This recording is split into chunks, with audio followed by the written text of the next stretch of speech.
CUT UG examination के तहत आपको अगर किसी भी यूनिवर्सिटी या किसी भी कोर्स में एडमिशन लेना है तो लैंग्वेज के मार्क्स बहुत क्रूशियल हो जाते हैं। एंड अब जबकि एनटीए ने एडमिट कार्ड और डेट्स वगैरह सब कुछ रिलीज कर दिया है तो लैंग्वेज की तैयारी एंड एग्जाम को लेकर बच्चों में बहुत अफरा तफरी का माहौल है। This is why I have decided to make this video. इस वीडियो में मैं आपसे 5 ऐसे टिप्स शेयर करूंगा जिसको अगर आप एग्जामिनेशन हॉल में यूज करते हो वाइल अटेम्प्टिंग इंग्लिश पेपर तो आप न केवल अपने स्कोर्स मैक्सिमाइज कर पाओगे बल्कि ज्यादा से ज्यादा क्वेश्चंस भी अटेम्प्ट और सॉल्व कर पाओगे। So make sure you watch the video till the end. I am Sudhanshu, welcome to all of you on the platform of Blade Learner K12 and without wasting any further time let's get started with the first tip. So the first tip is try to maximise your score in reading comprehension. देखो vocab की जो चीजें हैं वो memory based होती है, ठीक है। आपने भले ही 500 वोकैबुलरी याद की है बट 4 वोकैबुलरी ऐसी होंगी जो आपने याद नहीं की है, कल को वो पूछ देंगे तो फिर क्या करोगे। बट आरसी ऐसी चीज है जो टेक्निक पे बेस्ड होती है।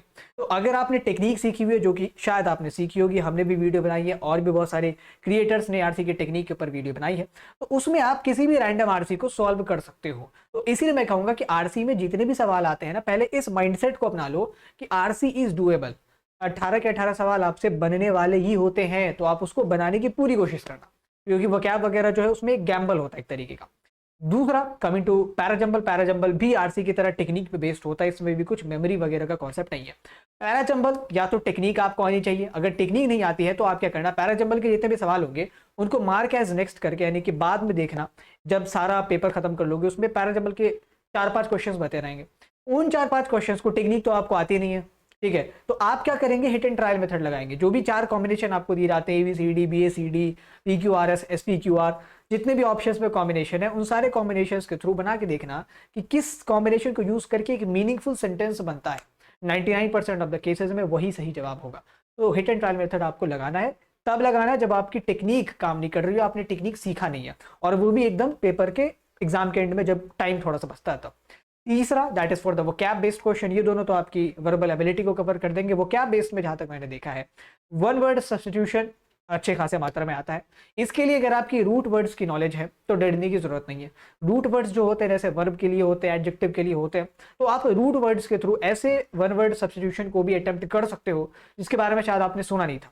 तो रूट वर्ड पे खासा फोकस रखना। अगर ऐसे वन वर्ड सब्स्टिट्यूशन आगे जो आपने पढ़े तब तो कोई बात ही नहीं है, अगर ऐसे आगे जो आपने नहीं पढ़े then focus on the root words कि भाई किस चीज से ये शब्द बना हुआ है। चौथा tip, that is again for the vocab based question. इसमें हमें बहुत सारे एंटोनिम सिनोनिम मैंने देखा है वो एनालॉजी बेस्ड आते हैं। 2 वर्ड आपके सामने दे देंगे और कहेंगे ऐसे प्रपोर्शन में कि एक तरफ लोकेशियस डाल दिया, एक तरफ टॉकेटिव डाल दिया। फॉर एग्जांपल आपके सामने आप इमेज आ रही होगी, अब इन दोनों में क्या रिलेशनशिप है आपको नहीं पता, आपको लोकेशियस का मतलब नहीं पता, आपको टॉकेटिव का मतलब नहीं पता, तो ये दोनों एंटोनिम भी हो सकते हैं, ये दोनों सिनोनिम भी हो सकते हैं। अब हमें पहले रिलेशन पता कर लेना। तो आप देखना 2-4 ऑप्शंस होते हैं ना, किन्हीं 2 ऑप्शंस में अगर देखना दोनों में ही सिनोनिम का रिलेशन है, यानी कि क्वेश्चन में जो एंटोनिम का रिलेशन है, क्योंकि 2 तो जवाब हो नहीं सकता। अगर हमें सिमिलर रिलेशनशिप खोजनी है तो अगर क्वेश्चन में एंटोनिम होगा तो 2 ऑप्शन नहीं दे सकते एंटोनिम का, एक ही ऑप्शन देंगे ना एंटोनिम का। तो इस तरीके से आपको एनालॉजी में थोड़ा सा दिमाग लगाना पड़ेगा। ओके, अगर आपको वर्ड मीनिंग नहीं आती है तो, अगर वर्ड मीनिंग आती है देन यू आर फॉर्चुनेट, तब तो कोई बात ही नहीं है। तो एनालॉजी में थोड़ा सा दिमाग लगाएं, पैराजंबल लास्ट में सॉल्व करें हिट एंड ट्रायल मेथड के थ्रू, और आरसी और पैराजंबल में अपने स्कोर्स को मैक्सिमाइज करने की कोशिश करें because these are based on the technique. यहाँ पे गलत होने की जो चांसेस है वो कम है। सबसे आखिर चीज जो कि मैंने जीटी में भी कहा था, इंग्लिश में भी कहूंगा, don't go for all.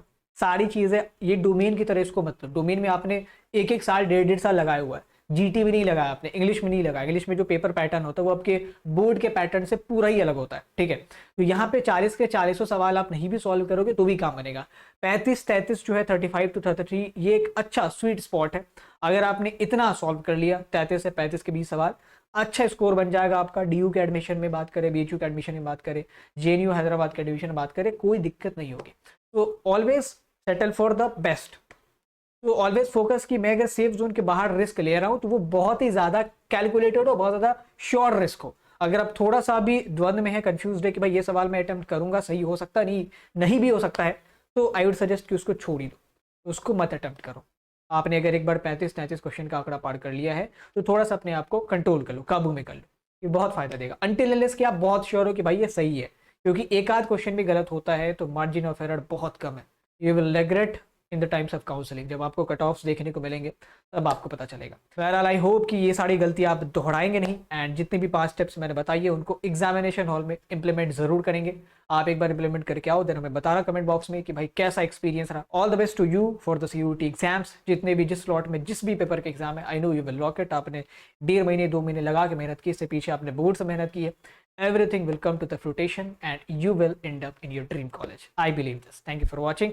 Have a great day and take a very good care of yourself in these turmoil times. अपना ध्यान रखना सबसे ज़्यादा ज़रूरी है. So focus on yourself. Thank you.